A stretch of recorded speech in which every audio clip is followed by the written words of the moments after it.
Dans le labyrinthe des mots, des locutions et des expressions, on s'y perd parfois. Mais chaque mot a son histoire, et chaque histoire, son fil conducteur.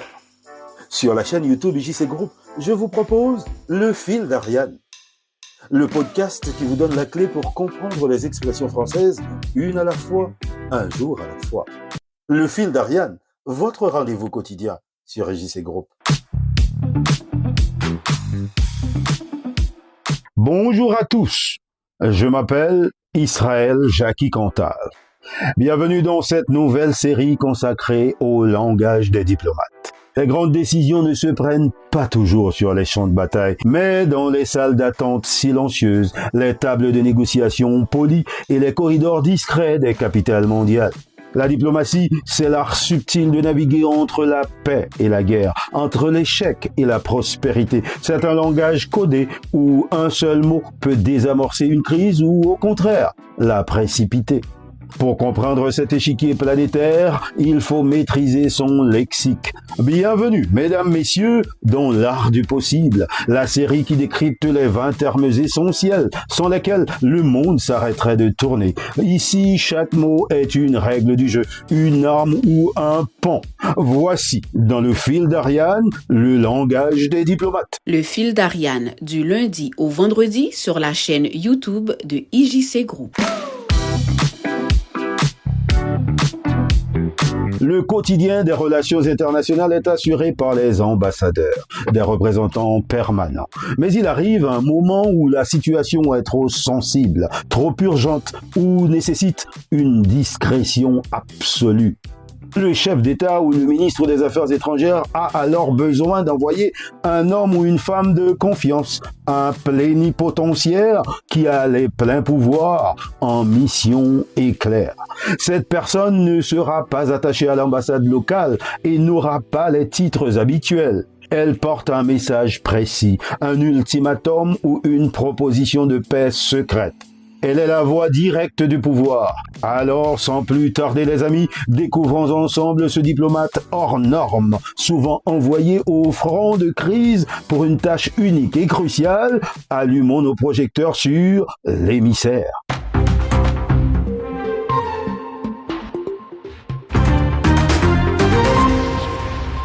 Le rôle d'émissaire est l'un des plus anciens de la diplomatie, antérieur même aux ambassadeurs permanents.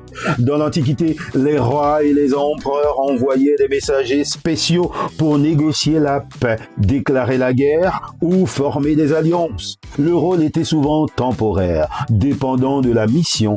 Les émissaires bénéficient d'une protection quasi sacrée pour pouvoir voyager en sécurité.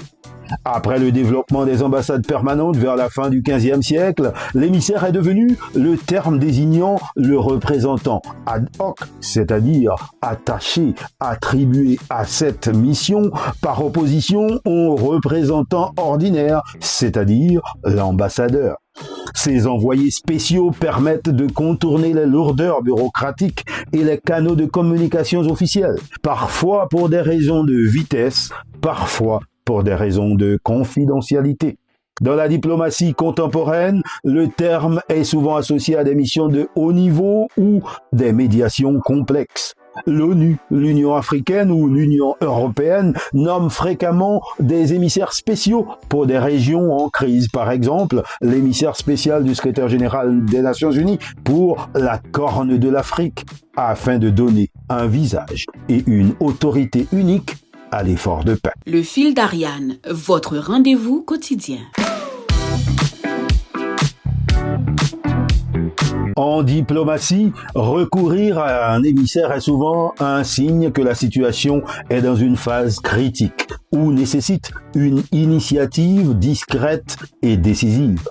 Le terme est souvent utilisé dans les situations de crise pour indiquer que la discussion est au niveau le plus élevé possible.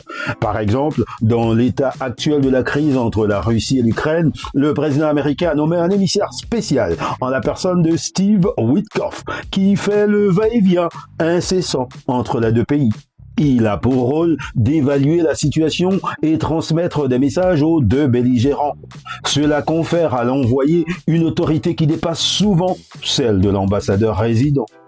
Durant la guerre froide, les États-Unis et l'Union soviétique utilisaient souvent des émissaires secrets pour ouvrir des canaux de communication discrets en parallèle des négociations officielles.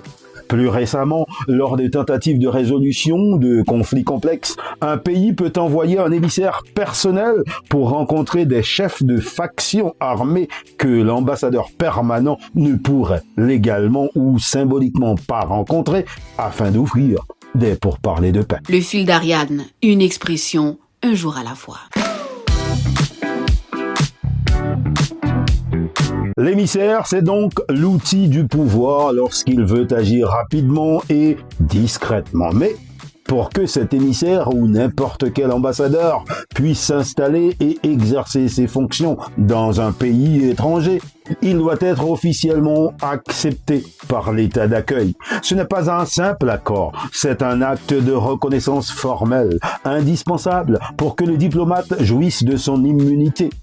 Le prochain épisode nous plongera dans l'acte de reconnaissance légale qui ouvre les portes des capitales du monde, l'accréditation. Mais ça, vous le savez, les amis, c'est pour demain. D'ici là, continuez de vous abonner à la chaîne YouTube IJC Group pour découvrir d'autres contenus.